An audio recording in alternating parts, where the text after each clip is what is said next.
right, this is Johnny and Moon Dancer, and we're going to talk about tie rings. Yes, it's these little things. They're the best way to tie your horse, especially if you have a horse that might pull back. Now, you want to measure the length of your arm, make a pinch, and you're going to feed it through the tie ring. Pay attention to which one of these goes towards your horse. So this is level 1. So Johnny, go ahead and give it a pull. See, it pulls out really easily. Now, if you don't have an end piece, that'll pull all the way through. And especially when you have a nervous horse, young horse, green horse, or a horse that's new to you, that's awesome. All right, now you've got one that's really smart and has figured out how to pull through it. Now you got to do a level 2. All right, so a level 2 is you have to take the one that is away from the horse.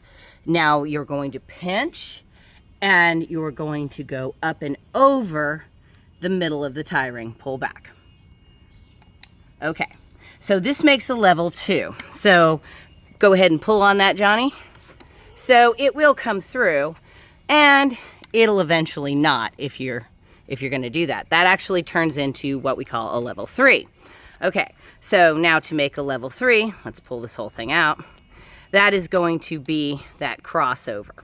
So now you take it out, grab the center, flip it back through the center, pull until it hits that magnet, and now you got a level 3. So it will eventually come out, but it really takes a lot of force.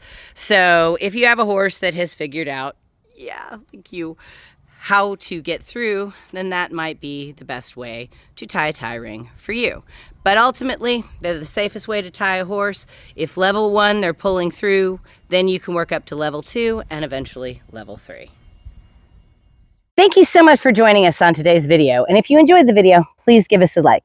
And if you haven't already, please subscribe. And remember, to see more, check out our playlist.